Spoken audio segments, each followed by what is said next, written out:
कड़ी में आज हम आपको बता रहे हैं राजा भर्तृहरि के बारे में, जिन्होंने अपनी पत्नी के कारण राजपाट छोड़ दिया था। उज्जैन के महाराजा भर्तृहरि के संत बनने के पीछे कई तरह की कहानियां कही सुनी जाती हैं। दो सबसे प्रचलित कहानियों में से एक के अनुसार अपनी सबसे प्रिय रानी पिंगला की बेवफाई से खिन्न होकर उन्होंने अपना राजपाट अपने छोटे भाई विक्रमादित्य को दे दिया और खुद गुरु गोरखनाथ के शिष्य बनकर संन्यास ले लिया। दूसरी कहानी के मुताबिक अपनी मृत्यु की झूठी खबर सुनकर रानी पिंगला के सती हो जाने के बाद वह गुरु गोरखनाथ की शरण में जा पहुंचे थे। देश के अलग अलग हिस्सों में उनके बारे में और भी कई कथाएं प्रचलित हैं, लेकिन एक बात हर जगह मानी जाती है कि कल्पवृक्ष से मिले फल को खाने के कारण वह अमर हैं और खुद से जुड़े स्थानों पर अलग अलग रूप में अक्सर आया करते हैं। राजा भर्तृहरि को नाथ संप्रदाय के साधु और भक्त अपना देवता मानते हैं। कहा जाता है कि अलवर राजस्थान के भर्तृहरि धाम में सदियों से अखंड ज्योति और धूनी जल रही है। स्थानीय लोग इसे भर्तृहरि के उसी नाम से पुकारते हैं जिस नाम से राजा से संत बने भर्तृहरि को जाना जाता है। यहाँ राजा भर्तृहरि की समाधि है और माना जाता है कि इसे ईसा से 100 साल पहले भर्तृहरि के शिष्यों और अनुयायियों ने बनवाया था। क्या पत्नी के वियोग में हो गए थे सन्यासी? एक कथा के अनुसार भर्तृहरि की पत्नी पिंगला जब किसी और पुरुष से प्यार करने लगती है, भर्तृहरि सन्यासी बनकर राज्य छोड़कर दूर चले जाते हैं। और एक कहानी बिल्कुल इसके विपरीत है जिसमें रानी पिंगला पति से बेहद प्रेम करती है। कहानी में राजा भर्तृहरि एक बार शिकार खेलने गए थे। उन्होंने वहां देखा कि एक पत्नी ने अपने मृत पति की चिता में कूदकर अपनी जान दे दी। राजा भर्तृहरि बहुत ही आश्चर्यचकित हो गए उस पत्नी का प्यार देखकर। वे सोचने लगे कि क्या मेरी पत्नी भी मुझसे इतना प्यार करती है। अपने महल में वापस आकर राजा भर्तृहरि जब ये घटना अपनी पत्नी पिंगला से कहते हैं, पिंगला कहती है कि वह तो ये समाचार सुनने से ही मर जाएगी। चिता में कूदने के लिए भी वह जीवित नहीं रहेगी।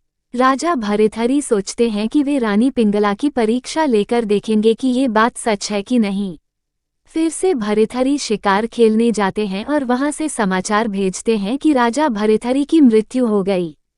ये खबर सुनते ही रानी पिंगला मर जाती है। राजा भर्तृहरि बिल्कुल टूट जाता है, अपने आप को दोषी ठहराते हैं और विलाप करते हैं। पर गोरखनाथ की कृपा से रानी पिंगला जीवित हो जाती है और इस घटना के बाद राजा भर्तृहरि गोरखनाथ के शिष्य बनकर चले जाते हैं। यह पत्नी के बेवफाई ने बनाया गोरखनाथ का शिष्य। उज्जैनी अब उज्जैन के नाम से जाना जाता है। यहाँ के राजा थे विक्रमादित्य। विक्रमादित्य के पिता महाराज गंधर्वसेन थे और उनकी 2 पत्नियां थीं। एक पत्नी के पुत्र विक्रमादित्य और दूसरी पत्नी के पुत्र थे भर्तृहरि। गंधर्वसेन के बाद उज्जैन का राजपाट भर्तृहरि को मिला।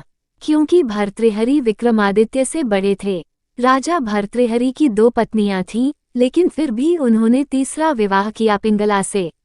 पिंगला बहुत सुंदर थी और इसी वजह से भर्तृहरि उससे ज्यादा प्यार करते थे। राजा पत्नी मोह में अपने कर्तव्यों को भी भूल गए थे। उस समय उज्जैन में एक तपस्वी गुरु गोरखनाथ का आगमन हुआ। गोरखनाथ राजा के दरबार में पहुंचे। भर्तृहरि के आदर सत्कार से तपस्वी गुरु खुश हो गए। प्रसन्न होकर गोरखनाथ ने राजा को एक फल दिया और कहा कि यह खाने से वह सदैव जवान बने रहेंगे। चमत्कारी फल देकर गोरखनाथ वहां से चले गए। राजा ने फल पिंगला को दिया कि पिंगला ये फल खा लेगी तो वह सदैव सुंदर और जवान बनी रहेगी। रानी पिंगला भर्तृहरि पर नहीं बल्कि उसके राज्य के कोतवाल पर मोहित थी। रानी ने सोचा कि यह फल यदि कोतवाल खाएगा तो वह लंबे समय तक उसकी इच्छाओं की पूर्ति कर सकेगा। रानी ने चमत्कारी फल कोतवाल को दे दिया। कोतवाल एक वेश्या से प्रेम करता था और उसने चमत्कारी फल उसे दे दिया ताकि वेश्या सदैव जवान और सुंदर बनी रहे। वेश्या ने फल पाकर सोचा कि यदि वह जवान और सुंदर बनी रहेगी तो उसे यह गंदा काम हमेशा करना पड़ेगा। इस फल की सबसे ज्यादा जरूरत हमारे राजा को है। राजा हमेशा जवान रहेगा तो लंबे समय तक प्रजा को सभी सुख सुविधाएं देता रहेगा। ये सोचकर उसने चमत्कारी फल राजा को दे दिया। राजा वह फल देखकर हतप्रभ रह गए। राजा ने वेश्या से पूछा कि यह फल उसे कहाँ से प्राप्त हुआ। वेश्या ने बताया कि यह फल उसे कोतवाल ने दिया है। भर्तृहरि ने कोतवाल को बुलवा लिया। कोतवाल ने बताया कि यह फल उसे रानी पिंगला ने दिया है। जब भर्तृहरि को पूरी सच्चाई मालूम हुई तो वह समझ गया कि पिंगला उसे धोखा दे रही है। पत्नी के धोखे से भर्तृहरि के मन में वैराग्य जाग गया और वे अपना संपूर्ण राज्य विक्रमादित्य को सौंपकर उज्जैन की एक गुफा में आ गए। इसी गुफा में भर्तृहरि ने 12 वर्षों तक तपस्या की थी। या फिर यह कहानी सच है? एक बार राजा भर्तृहरि अपनी पत्नी पिंगला के साथ जंगल में शिकार खेलने के लिए गए हुए थे। वहां काफी समय तक भटकते रहने के बाद भी उन्हें कोई शिकार नहीं मिला।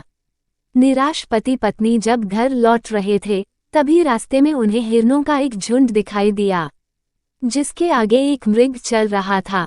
भर्तृहरि ने उस पर प्रहार करना चाहा, तभी पिंगला ने उन्हें रोकते हुए अनुरोध किया कि महाराज, यह मृगराज 700 हिरनियों का पति और पालन करता है, इसलिए आप उसका शिकार न करें। भर्तृहरि ने पत्नी की बात नहीं मानी और हिरन पर बाण चला दिया। इससे वह मरणासन होकर भूमि पर गिर पड़ा। प्राण छोड़ते छोड़ते हिरन ने राजा भर्तृहरि से कहा, तुमने ये ठीक नहीं किया। अब जो मैं कहता हूँ उसका पालन करो। मेरी मृत्यु के बाद मेरे सींग श्रृंगी बाबा को, मेरे नेत्र चंचल नारी को, मेरी त्वचा साधु संतों को, मेरे पैर भागने वाले चोरों को और मेरे शरीर की मिट्टी पापी राजा को दे देना। मरणासन हिरन की करुणामयी बातें सुनकर भर्तृहरि का हृदय द्रवित हो उठा।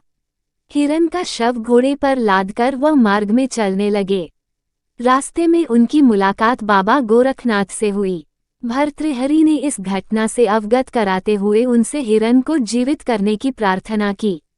इस पर बाबा गोरखनाथ ने कहा, मैं एक शर्त पर इसे जीवनदान दे सकता हूँ कि इसके जीवित हो जाने पर तुम्हें मेरा शिष्य बनना पड़ेगा। राजा ने गोरखनाथ की बात मान ली और सन्यासी हो गए। राजा भर्तृहरि की कठोर तपस्या से देवराज इंद्र भयभीत हो गए। इंद्र ने सोचा कि भर्तृहरि वरदान पाकर स्वर्ग पर आक्रमण करेंगे। ये सोचकर इंद्र ने भर्तृहरि पर एक विशाल पत्थर गिरा दिया। तपस्या में बैठे भर्तृहरि ने उस पत्थर को एक हाथ से रोक लिया और तपस्या में बैठे रहे। इसी प्रकार कई वर्षों तक तपस्या करने से उस पत्थर पर भर्तृहरि के पंजे का निशान बन गया। ये निशान आज भी भर्तृहरि की गुफा में राजा की प्रतिमा के ऊपर वाले पत्थर पर दिखाई देता है। ये पंजे का निशान काफी बड़ा है, जिसे देखकर सहज ही अंदाजा लगाया जा सकता है कि राजा भर्तृहरि की कद काठी कितनी विशालकाय रही होगी। उज्जैन में भर्तृहरि की गुफा स्थित है। इसके संबंध में यह माना जाता है कि यहाँ भर्तृहरि ने तपस्या की थी। गुफा के पास ही क्षिप्रा नदी बह रही है। गुफा के अंदर जाने का रास्ता काफी छोटा है। एक गुफा और है जो कि पहली गुफा से छोटी है। ये गोपीचंद की गुफा है जो कि भर्तृहरि का भतीजा था। गुफा के अंत में राजा भर्तृहरि की प्रतिमा है और उस प्रतिमा के पास ही एक और गुफा का रास्ता है।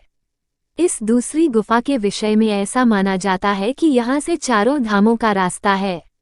गुफा में भर्तृहरि की प्रतिमा के सामने एक धूनी भी है, जिसकी राख हमेशा गर्म ही रहती है।